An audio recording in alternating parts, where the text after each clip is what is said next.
So on today's episode of the Health Collective podcast, we're talking with Dr. Aruna, a board-certified adult geriatric and holistic psychiatrist and founder of Trinergy Health in Wisconsin, all about the increase in toxicity in our society when it comes to our diet, to our cosmetics, to pretty much all of the products that we use today. Now, Dr. Aruna, with the realization that conventional psychiatry is a linear, medication-dependent and symptoms-based model with little to offer the millions of people struggling with mental illness, she turned to functional medicine and Ayurveda to create a new paradigm of holistic mental wellness.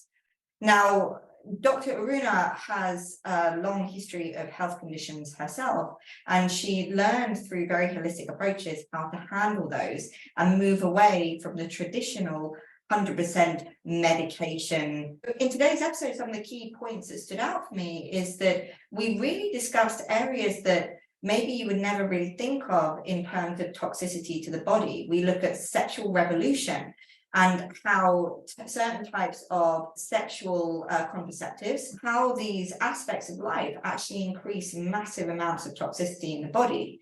We look at the endocrine system and how weight gain is so severely linked to our mental health and in terms of our trauma, and not just our diet, but also the kind of products that we're putting on and in our body. We look at quite a few controversial aspects of today's society as well. And Dr. Aruna is a big believer that women can't have it all. This is a paradigm and an actual anachronism that has been created in society by men for the benefit of men, but actually it puts so much pressure on women that we're unable to heal our bodies in holistic ways. So we cover a really wide array of topics, and we finish up by looking at what is it or what does it mean to really heal our bodies from the aspect of diet, mental stability, emotional stability, as well as prioritizing our choices. What we want to be doing is making sure that any decision we make is ours and not influenced by cultural or societal norms. So this is quite an extended episode because we really get into a lot of controversial topics that we may be following up on in a secondary episode going forward. If you yourself are struggling with hormonal imbalance or weight gain or overwhelm or exhaustion or any part of your health that isn't in tune with where you'd like it to be, then please reach out to us at thehealthandfitnesscoach.com or shoot us an email to rita@thehealthandfitnesscoach.co.uk. We work specifically with women over the age of 40 looking to lose weight, create time, create self-care and look after themselves now that they are short on time because they're full-time mums, full-time business owners, and have a to-do list as long as their arms. So again, if you need help in your own health, weight, or body shape, reach out to us at thehealthandfitnesscoach.com or follow us on socials. All of the details will be in the podcast description. So without further ado, let's join Dr. Aruna and myself and listen to today's episode. Enjoy. Welcome to everyone listening, and a massive welcome to Dr. Aruna. Thank you so much for joining us today. It is my pleasure, Rita. Fantastic. So today what we're really focusing on is mental health and mental illness and different ways of handling and healing those areas of health in more holistic sort of manners. Now, what I'd love for you to do is, first of all, share with the audience why this is such an important aspect for you, because you have said yourself that in terms of your own cognitive dissonance, you used to prescribe a lot of medication in this area. So what led you into this more holistic way of approaching mental health? So I don't think there was any one instance. It was just, I really, if I look back as to how my life unfolded, it was really becoming self-aware and following the crumbs that the universe was laying down in front of me. So, to begin with, I was actually quite sick as a person. I was very ill with a lot of chronic diseases. I had developed PCOS by the time I was polycystic ovarian syndrome by the time I was 14 or 15. Then I had symptoms of Hashimoto's thyroiditis, which I knew, even as a medical student, I knew that I was having it. But because my tests were abnormal, nobody would do anything about it. For my PCOS, when I was reading the books, I had no clue as to how to treat that. And then then my labs did become positive for Hashimoto's. I struggled with what was called, I was diagnosed with attention deficit disorder. There's a little bit of trauma in my life, which I was not aware of. And then I struggled with infertility. Then I was developing symptoms of rheumatoid arthritis. It was one thing after another. And I was just going from one pill to the next. And I was doing the same for my patients. But then when I was trying to get pregnant, and luckily a patient brought in a National Geographic magazine that had compared the levels of toxins in American adult women, men, and children, and compared them with the blood levels of the same toxins in their European counterparts. And the hypothesis was that there was a significant difference. There were so many toxins that were found even in newborn cord blood in the Americans, but not so much in the Europeans. And as I'm talking about early 2000 is when I read this article. And what I found is that the hypothesis was that these toxins maybe was contributing to the explosion of chronic disease in the US as opposed to in the Europe. And this made me really question what I was eating, what cosmetics I was using. I really wanted to, especially with at that point, I thought, oh, this is genetic destiny. And I don't want to start my children with so much of baggage. So at least let me clean up my environment. And then when I stopped eating at the hospital cafeteria. That was one of the first things. And then I was like, one day I had forgotten to take my lunch and I was pregnant with my second child. And I went into the cafeteria, looked at everything that was offered, and then I walked out. Because it just wasn't, at that point in time, from everything that I was reading about the toxicity in our commercial food system, that was not good for me. And then the natural question was, if it's not good for me and my baby, how is this good for patients that I'm treating here in this hospital? How is the food that they're eating impacting their mental health? And that led me, I asked Dr. Google, and I found a study that was looking at giving not even high dose, actually 1,000 milligrams of omega-3 fatty acids to a group of patients. They actually took a group of people, 80 people, 40 of them got the placebo, 40 of them got high dose fish oil. And this group of 80 people were at high risk for developing psychosis. So these people were someone that had what is called as soft neurological signs. They had some mild abnormalities in their body and in their nervous system. But most importantly, they had a first-degree relative with schizophrenia or bipolar disorder or schizoaffective disorder. So they were considered at higher risk to develop psychosis in their lifetime. And what they found is that the group that got fish oil for just 12 weeks, their risk of psychosis at the end of those 12 weeks, at the end of 1 year, and at the end of 5 years was significantly reduced as opposed to the group that got the placebo. And even though they took it only for 12 weeks, that benefit lasted for up to 5 years. I was blown away. If there was a medication that did this, that would become a pharma blockbuster. So I was like, wow, all I had to do was give, and this was a single intervention, right? And because my mind had suddenly found something that's so tangible, and it was so cheap, as opposed to hundreds of dollars for any antipsychotic. If you didn't have insurance, patients had to pay $300, $400 per month. And so the comparison was just, there was no comparison. But because this had opened my mind, and then I found when I went to my last American Psychiatric Association conference in May of 2013, seriously, I've not been to any psychiatry conference after that. But in that conference, what happened was that I was introduced to integrative psychiatry. And then from there, I Googled that term and I found that there was this organization called American Board of Integrative and Holistic Medicine. My first conference with them was in October of 2013, and I haven't looked back. Now, in this conference, these were a group of people. They were endocrinologists, internal medicine, psychiatrists, functional medicine doctors, Ayurvedic doctors. They were providing a new framework as to how to conceptualize disease.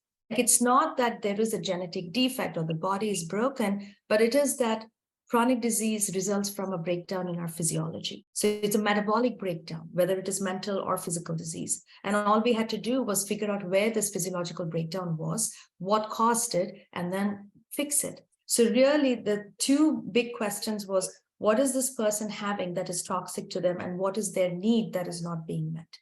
Two simple questions, two simple answers. And I was blown away with some of the studies and testimonials that these very amazing physicians were presenting. And then I originally come from India. I had heard about Ayurveda, but I had grown up, under British colonial rule, everything that was indigenous to the Indian culture was suppressed, and Ayurveda was one among them. So I grew up literally thinking that Ayurveda was unfounded science. It was grandmother's tales. There was no evidence to that. But in this conference, I was learning about evidence for Ayurveda, not only at the physiological level, pharmacological level, clinical level, but also at the level of the genes, in the way they were conceptualizing constitution and personality types and all that. So then I decided to follow functional medicine and Ayurveda. I got trained in this. I got my diploma in integrative and holistic medicine. And once, Maya Angelou said, when you know better, you do better. And really, once you learn all this information, there was no going back for me. I could not prescribe a psychiatric medication without first looking for the root causes. And mental illness is really there. It's not just a brain disease, and there is no chemical imbalance. In fact, a group of psychiatrists from actually UK, Joanna Moncrief, she's actually a really amazing psychiatrist who's been raising the alarm of the dangers of psychiatric medications for at least 2 decades. And last year, she published yet another huge meta-analysis. They looked at all the studies that was published in regard to depression and the serotonin imbalance theory over the last 70 years. And they did not find even a single study that supported this hypothesis. But if you ask anybody, hey, what causes depression? Oh, it's a chemical imbalance. It's a genetic disease. This is how much of propaganda has been done to really, create a fog around what are the real root causes for disease. So when I started it was in 2013 to 2015 is my information, was big in learning and education for myself. And then in 2016 is when I felt confident to quit my job because they were not at all open to any of the ideas that I had. And so I had to start my own practice, but that gave me the opportunity to truly innovate. And there were really nothing existed for especially psychiatry. Functional medicine existed. They were doing a lot of good work for other chronic medical illnesses, but not so much for psychiatry. And so, but that really gave me a wonderful opportunity to carve something new. And over again, I began to see that it was bad diet, trauma, both physical as well as early life psychological trauma, and toxins. These were the 3 main root causes. And the way they impact the body is that they cause inflammation beginning in the gut. And then from there, it can affect the immune system even further. It can affect your hormone. It can affect your endocrine system. So as I began to look for these root causes, I began to see that, I had a patient with who was diagnosed with schizophrenia. She had 2 hospitalizations, 7 different psychiatrists, but really what she had was Hashimoto's thyroiditis that was manifesting as a psychotic illness. You treat the thyroid and the immune condition. She's been free of medications for the last 3 years, and she's doing really well. So many of these, situations and cases, and it really became very fun and very gratifying to see that I was able to reverse what was considered a chronic mental illness, irreversible mental illness. That was a long monologue. So you mentioned there sort of 3 keys, which are usually at the foundation of any sort of mental disease. And you mentioned the diet, toxins, and hormone. So our audience is probably very familiar with the diet and the trauma. We've spoken quite a lot about how emotional trauma can manifest itself. And we also speak quite a lot about the gut-brain axis and the vagus nerve, and sort of how food has quite a big impact on our mental and emotional state. But the word that maybe was less familiar with our audience is toxins. Now, most people think of toxins as poison, and a lot of people who listen to me know that I refer to even things like alcohol as a toxin, things like refined sugar. But what do you mean when you talk about toxins and their impact on mental health? So really, we sadly, and I know that this is more so in the Americas as well as in the developing nations, but UK up until now has been very protective of its citizenry. I don't know how long that is going to last, but so this one, and even the National Geography magazine, that's what it pointed out. So the toxins are what's there in your toothpaste, what's there in your shampoos, in your body wash, and especially for us women, all the cosmetics that we wear. And then also your laundry detergent. And I was in India just a few months ago, and big billboards advertising these detergents with 5 times the fragrance, Nivea body cream with 5 times the fragrance. Anytime you hear the word fragrance or perfume, they are endocrine disruptors. They're primarily phthalates, but they could also be parabens. They're xenoestrogens, meaning foreign estrogens. And they are linked not only with mental illness, because hormones play a huge component in how we feel and how our energy is and how we assess the world. Even if you're low in estrogen, you're going to feel very sensitive to criticism. That there are studies that show that. But not only that, but these toxins, they cause ovarian cancer, breast cancer, they cause testicular cancer, they cause chronic inflammation. And then another big, so it's in the food that we eat. So pesticides, genetically modified food is actually highly toxic. And GMO, especially in the US, it's GMO corn, GMO soybean, the seed oils that are used in any restaurant, they're not making it with butter or ghee. They're using either Crisco, which is hydrogenated fats, or they're using seed oils like canola, corn, soybean oil, highly inflammatory. And then so it's through food, it's in our water, fluoride in our water, fluoride in our toothpaste, and then in our home environment, like here in the carpet, if you have carpet in your house, the flame retardants, they're all neurotoxins. Your furniture, your pillowcases, your sheets, it's endless, really. There's so much of, and fragrance, anything. I mean, that's why I switched over to shampoo bars and conditioners, because to make the shampoo and the conditioner flow and have that shiny look, they add all these toxins. And then, of course, preservatives in our food, anything that is artificial dye. These studies actually were done in the 70s. They clearly showed that presence of artificial dyes and artificial flavors, even natural flavors, even though it says natural flavors, it's a very chemical intensive process, and those chemicals don't go anywhere. And all of these things, especially dyes, have been linked to ADD in attention deficit in boys and anxiety in girls. These studies were done in the 70s, but still in the US especially, whether it is McDonald's. So interesting fact, McDonald's and a company that makes these chocolates called Mars, they don't put dyes in their products when they serve their food in UK and in Europe, but they do that in the US. And then we see 10%, 13% of children with ADHD. It's not a coincidence. Autism rates are going up. We are in a toxic cesspool. That's what's happening. Literally from the time, and another big contributor of toxins is modern pharmaceuticals. From birth control pills, which actually destroy mineral absorption in the women. Then, of course, they interfere with our innate hormonal symphony that is happening. And they actually have been linked with both anxiety and depression. But other medications like the Tylenol, I don't know if your listeners know, Tylenol use around the time of birth, both in the mom as well as in the newborn, in the perinatal period, has been associated with increased risk of autism. Tylenol is so commonplace. It's paracetamol. We use it for fever. Tylenol is safe in pregnancy. You can give it even to your newborn baby. It's not actually, because it causes an inflammatory cascade, because the liver is too immature to detox the body in a newborn baby. And sometimes that can be enough to push the baby into a neuroinflammatory syndrome, which is what autism is. So medications are antacids, acid reflux medications. They cause so many problems in the body, from dementia to depression to osteoporosis to small intestinal bacterial overgrowth, mineral malabsorption, kidney disease, heart disease.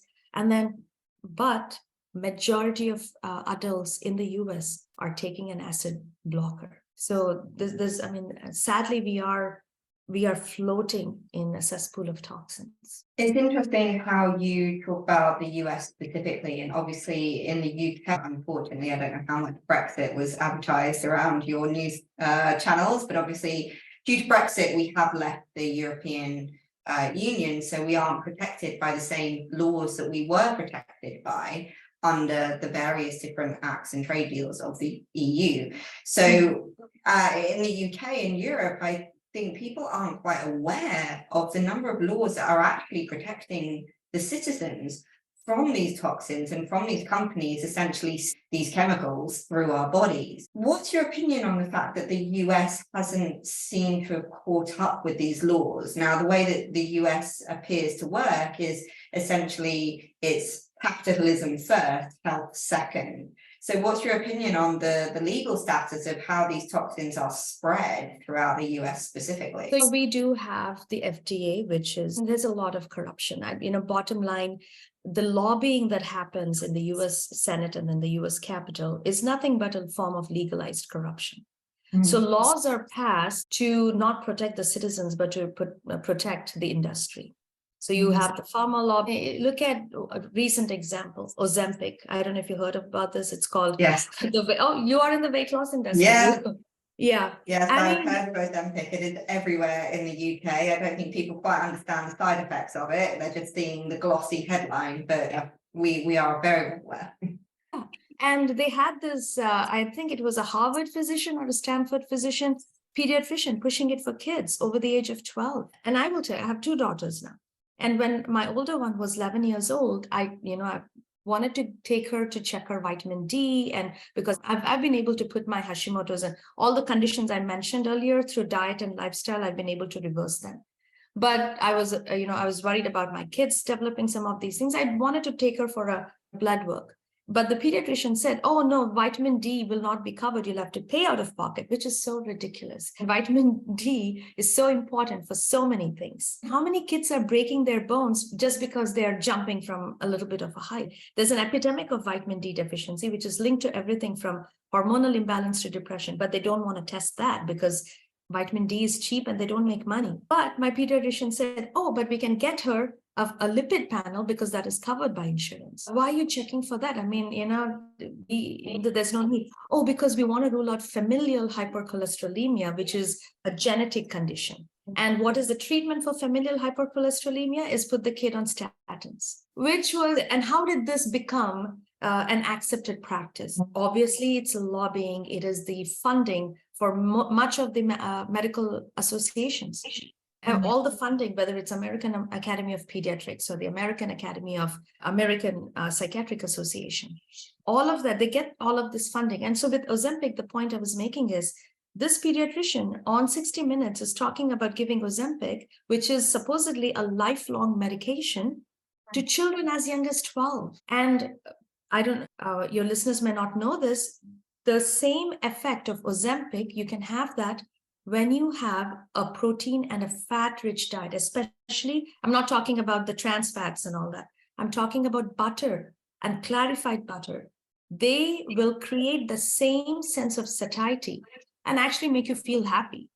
Ozempic is going to make you throw up and also make you feel full without giving you any of the satisfaction that can come when when all your cells are nutritionally replete with the nutrients that they need. So, but that is how does this happen? It is because of legalized corruption. So the law, FDA, and of course, EPA, both of them, atrazine, Roundup. And now there is so much more awareness of Roundup, especially, in California, there was this groundskeeper who developed Hodgkin's lymphoma, and they associated it to Roundup usage. And there's he was awarded the case against Bayer and Monsanto who make Roundup. But Roundup was still available in Europe as well. So sometimes the money influence of these corporations is huge. So we do need to say, you have to get money out of politics. You have to get money out of lawmakers. That they should be. And the only way that I see that happening is with us voting with our dollars or with our money. 10 years ago, when I went down this path, everything was expensive. It was so expensive to switch over to clean products and all that. And even the choice was limited. But now there is more awareness. There are more, of course, there's, even there that now plant-based meats have come up, right? That's all GMO soy and corn, and it's highly processed. But we do see more companies are rising up, and whether it is in the cosmetics industry or whether it is toothpaste and detergents, and in all of these, and of course, processed food, snacks and things like that, we do see companies making foods that are relatively much better. I am okay with consuming some of these products. And like I said, I've switched my cosmetics, my body kit, everything I've switched over to everything clean. But otherwise, even in fact, studies are showing that indoor air is more polluted sometimes than outdoor air because like carpets, if you have carpet in your house and if it's a newer carpet, for up to 10 years, carpets, if you get a fresh coat of paint, they off-gas what is known as volatile organic compounds, which again are endocrine disruptors. And that ties in not only to mental health, but actually a lot of weight gain is because of endocrine disruption. So it's interesting how you talk about various different aspects of where toxins are building up from. And probably most of the listeners are aware of different types of products, which might be less chemical sort of infused, more natural based products. But you mentioned something that sort of struck with me, which was birth control pills. Now, when it comes to something like a birth control pill, which for a lot of women is an essential part of their day-to-day, whether they're single, in a relationship, long-term married, how would you go about addressing toxins from places where you feel like there's no other option? Because even if you look at birth control in terms of you can have EPO injections, you can take tablets, there's the coil, even things like latex condoms, even that is highly chemically infused and it's still having a huge impact on our body. So when it comes to birth control, what would your advice be in terms of reducing toxicity? So here's the thing, and I've looked at the birth control issue as a woman. When I was many years ago, I took birth control myself, partly because of my PCOS, that the recommendation was to take birth control. And every month I ended up with a migraine headache, which is also a very common side effect. So the way I have understood this whole issue is that it is, again, a fantastic propaganda by big pharma. Because if you look at what has happened, the whole sexual freedom revolution, they did not make a birth control for men. In fact, they tried even very recently, but the side effects were so horrible that all the men quit the treatment group. This happened just a few years ago. But when it comes to us women, it was couched as sexual freedom, and it was a part of feminism. But if you look at what has happened, the issue of birth control has actually played in to the advantage of men. It's actually very disadvantageous to women because it has increased our risk of STDs because birth controls don't protect against that. It has still not prevented unwanted pregnancies. It has increased the rate of single parenthood. So men are having more sex and are going somewhat scot-free and not having to take the responsibility of parenthood. So we need to go back to the drawing board and really understand what were the forces that were behind all of this. You will see this happen in almost, yes, I've become a little cynical, but I've not lost hope in humanity. I don't think, I used to be cynical. I will say that my faith in humanity has been restored for a number of reasons, but I have become an informed consumer of information that is given to me free of cost. If I'm not choosing to take that information, and if it's coming to me free of cost, then I'm assuming that I am the product, that I'm being sold, or my mind or my things are being sold somewhere. So I've become very careful about this. But in reality, the sexual freedom that has been couched as a right and a freedom for us women has actually come with a lot more downsides. We are seeing an increase in cervical cancer, again linked to multiple sexual partners. Our women are actually more and more depressed now than they were before all of this. So the safety and security of having a partner, having a two-parent household, all of this, and single income, and having to juggle work and home and all of that, it really has not been a good bargain for us women. So we really need to think about it. And to answer if there is an alternative, I would say non-hormonal IUDs. So it could be a copper IUD and safe sex practices or abstinence. That to say, we don't, I mean, certain actions come with certain consequences. And if you're in a committed relationship and if you're done with having a family, the best thing would be either vasectomy or tubectomy. Okay. That's because there is no good alternative for my patients that are not done with their family. I recommend Daisy, DAYSY.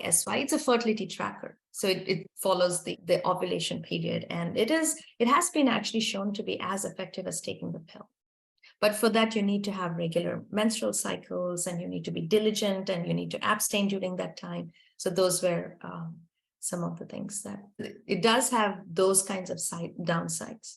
But really, I would invite especially the women that are listening to this to really question at what cost has our sexual revolution and our sexual freedom. And I say the same thing. If you look at the clothing, I have 2 teenage girls, and I am shocked at the kind of clothes that are available for them. And is that for our benefit? When you're wearing shorts that are basically showing your gluteal fold, or is it for the men's gaze? Who's creating these kind of clothing? Right? It's not for us, but it is couched as body freedom. It's couched as sexual freedom, but we are not getting, how is that body positivity? Again, I'm not saying you have to be a prude, you have to cover everything up. That's not where I'm not asking people to go. No, but that there has to be a balance. And for young girls, even as young as 10 and preteens, for them to be wearing these literally very tight shorts with the gluteal fold, the fold under the buttocks, that being shown. I don't know for whose benefit that is. I really don't know. Tampons is another way we do get, because a lot of tampons are made with GMO cotton, which is loaded with glyphosate, which is a carcinogen. So if you're using a tampon, use organic tampons. I just thought about it. It's amazing how we need to be aware of, and probably what I'd like to finish up on today is most likely there's a lot of women listening to this that say, all of that makes sense. I get it. But I have 3 kids. I have a full-time job. I have a household, a family, life, admin, all of these kind of things.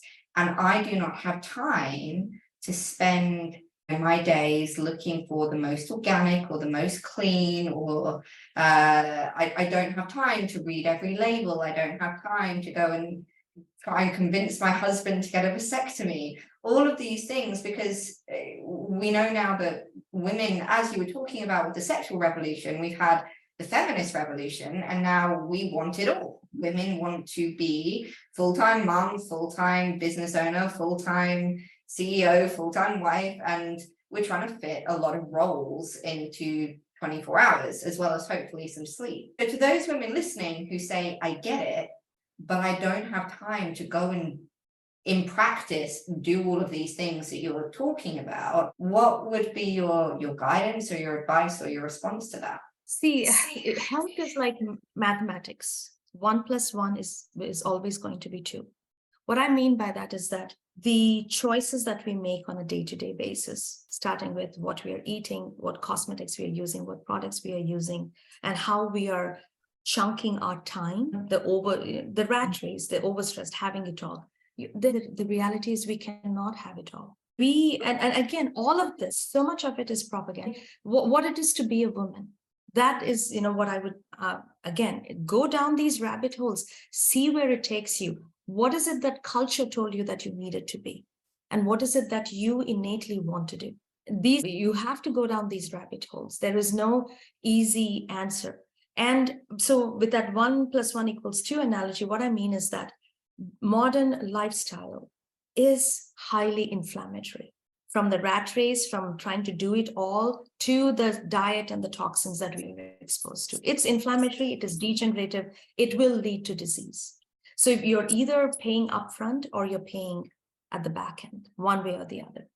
So it really is a mindset. And I really, looking at the cultural revolution, yes, the feminist revolution happened, but we are also seeing, from me, I mean, from a very spiritual perspective, I really see that everything that is happening as the rise of the divine feminine. And to be feminine is the one that having it all, being that go-getter at work, those are masculine energy principles. Not to say that you cannot. I mean, I run a business. I did have to, when I was fighting in the hospital, I had to bring all of that energy, that masculine energy, that go-getter attitude, and you can't stop me kind of attitude. And I was a woman fighting with all these men until I could fight no more and I quit my job. But at the same time, so there is a time and place for that, for masculine energy, but there is, because we all have it, we have masculine and we have feminine.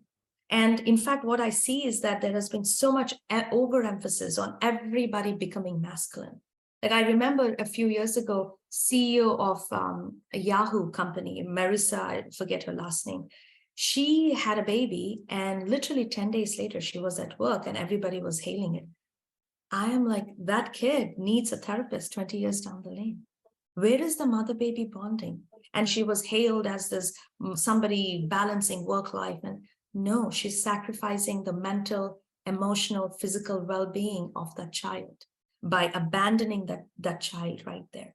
Why? Because culture told her that she needs to be that go-getter, a woman in pants, run a company.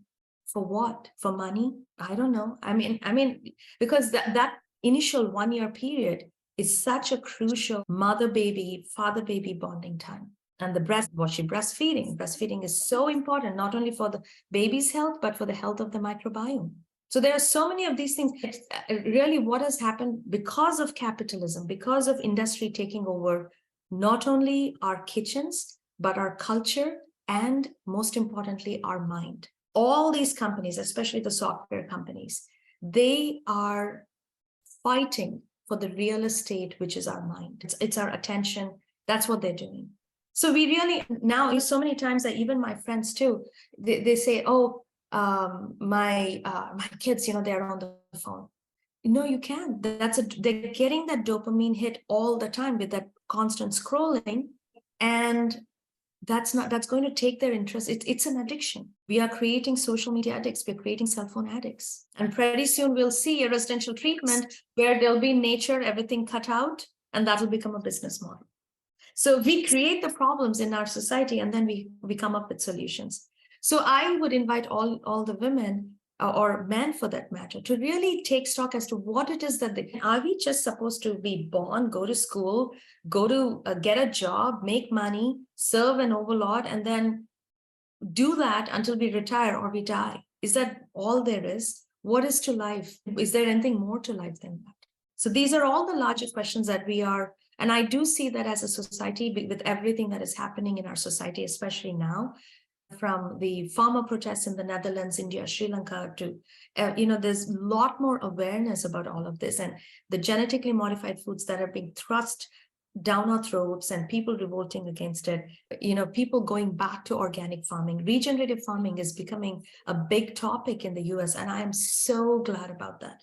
Same in India. There's a wonderful women activist. Her name is Vandana Shiva. She's been talking about it for the last 20, 30 years, and she's talked a lot about regenerative farming and taking that power and sovereignty back into our hands as everyday citizens, as everyday farmers. So there's we really need to question about all of these things. But for anyone that is ready to make this transition, there's tons of information. And actually, once you are armed with information, the change is not that difficult. It starts with the kind of attitude that we have, right? So either you're paying your farmer or you're paying your pharmacist. And paying the farmer is very less expensive. It's a fun process. You don't have to suffer along the way. But when you are ending up having to pay your hospital or your pharmacist, look at what happened. Like even in the UK, we are seeing a surge in sudden deaths recently. And depression. In US, 2021, we clocked the highest number of opiate overdose deaths, 106,000 in 1 year. That's ridiculous. Nobody's happy with the way things are going. And so we really need to question that paradigm of having it all. Is that, again, if you look at depression studies, anxiety studies, and satisfaction, quality of life studies, that narrative of you can have it all is not working out for us women. And I think it's high time we talked about it. So we'll leave today's episode on. It sounds like we could continue and maybe do a second episode at some point down the line, having it all looks like. Because as I listen to you, a lot of what you say I agree with, absolutely, in terms of creating a culture of addiction, essentially, because we are so in need of instantaneous dopamine hits that, you know, we scroll on Facebook. If we order food from takeaway, we want it now. If we order a delivery, we want it now. So we are creating huge numbers of psychological issues for generations to come, although luckily the generations to come seem to be very aware of what's happening. So they seem to be creating their own revolution. Yes, because they are the sickest generation.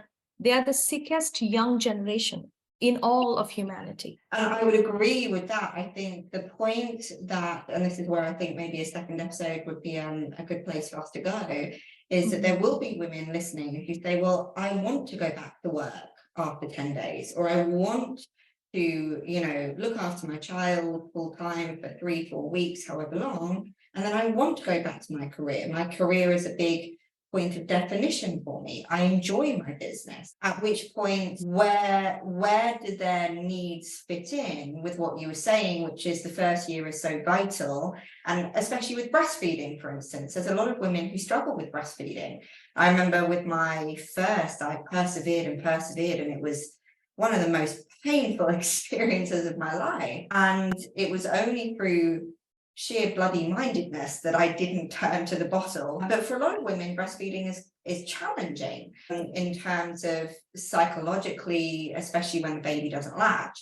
So all of those aspects where they're going, yes, I understand that in an ideal world, I would breastfeed for a year or more. I'd take that time off. We'd be both financially stable enough for me to be able to do that. You know, the sun would shine, there'd be no cost of living crisis, and we'd all be happy. But in the world that we live in and the reality that we live in, that idealism can feel very far away for a lot of women. Yes, and I apologize if, the way I spoke is triggering for some. I mean, I apologize. I truly do, because my intention is not to definitely come off as holier than thou or anything like that. No, the only point I'm making is that this idea that we can have it all, that is a false narrative, is what I'm saying. That's a delusional narrative. We can't. So if you go back to work in 10 days, that is going to have an effect on your baby, not for the better. There is no question about that. Now, when it comes to breastfeeding, yes, I am aware that a lot of women struggle for one reason or the other. And in those situations, with any situation in life, the thing is, as long as we are self-aware and we know that we did our best, then we need to have compassion for ourselves. That's the only way to lead it.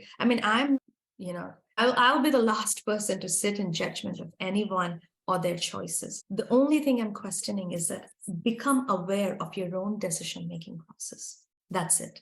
Because if you are making these decisions based on what culture has ingrained in you, then that's not going to, at some point, it's going to not, you're going to awaken and you're going to realize that, holy cow, this is not what I am or what I wanted to do. And my life has gone by. That's what I'm talking about. So really, as we're going into our adulthood, we need to question all of this. We absolutely need to question, who am I? And the only way to do that is through meditation and self-awareness. So I'm not at all coming from a place of judgment or this is the only right way.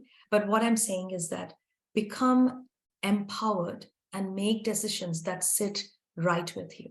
And yes, there are many, for me, I struggled a little bit with breastfeeding with my second child. And it is hard. And then I was, back, and this was before my awakening days, I was given a couple of antibiotics during my second pregnancy. So my daughter was born with a fungal infection. I developed fungal mastitis, painful. And then the milk, I wasn't making as much milk as my first pregnancy, but I would, freeze it up for when I went back to work, but then had to throw it all out because it was fungal. So yes, we go through these real pain. And I will tell you, I had taken so many, I was giving her an antifungal. I was lapping on antifungal on my breasts and nipples. Nothing worked. What worked was I finally, out of desperation, I asked Dr. Google, and somebody suggested that, hey, try a probiotic. So I got just a generic probiotic, high dose probiotic that I could find, opened up the capsule, made a paste with it, put it all over my baby's mouth and let her lap it up, put it even on her butt, because I knew if it's in the mouth, it's all the way in the gut. And I put it on my nipples, did that for 1 week, and everything cleared up. So so again, that was another aha moment for me. I didn't have to take an antifungal with all its side effects. And, every time I was giving that antifungal, I would pray, let my baby's liver be okay. And, it was, it is hard, but we do need support. And we do, again, I'm probably yearning for those simple, good old times. Then there never was a good old time. It's just, but the rat race that we are going into, I don't think that is healthy for any one of us. And it's not just what I am thinking, it's what we are seeing as evidence. We are seeing more asthma, more allergies, more eczema, more ADD, and more anxiety, and more depression, more gut issues. So many weird syndromes are coming up, affecting our children. And then who is bearing the brunt of it? It's the parents, because we have to take, So all I'm saying is that this narrative that you can have it all is a false narrative. So you go deep within yourself and make the decisions that work for you, your family, your situation, your life circumstance, and then hold compassion for yourself, because you're doing the best that you can. Self-compassion is key. And I think the biggest takeaway from today is, if you are making a decision, ensure that it's your decision and not a reaction to a cultural norm. And don't allow large companies, and for those listening, please be aware that anyone advertising at you has a panel of board certified psychologists and behavior change experts on their panel who understand how to psychologically influence you to buy their product. So make sure that if you make any decision, it's yours and not somebody else's. So thank you so much, Dr. Aruna, for your time. It's been an absolute pleasure talking with you. And like I said, we could probably go on and on and on, but for the constraints of time, we must leave it there. So thank you to everybody for listening and for giving us your time. And thank you so much to Dr. Aruna as well. Yes, I just want to have this parting thing. I know we talked about a lot of things that's how the conversation evolved. But I do want to let all your listeners know that it's not all doom and gloom. Actually, it is very much possible to live a life of our choosing, to live a life of empowerment, to live a life full of energy, joy, and vitality. It is very to achieve that. It's not hard. And I have personally witnessed that there is a shift happening in the larger consciousness, and it is happening for the better, for all of our upliftment. There's a lot of abundance in the universe. I don't want anyone to live in fear. That's the parting message to everyone that's listening here. There is nothing to fear, and there's so much to feel abundant about, to feel blessed, and to be in love with. So that's my parting message. Live from a place of love, not from a place of fear. What a fantastic parting message to finish on. So thank you to everyone for listening. Thank you to Dr. Aruna, and I look forward to seeing you all on the next episode.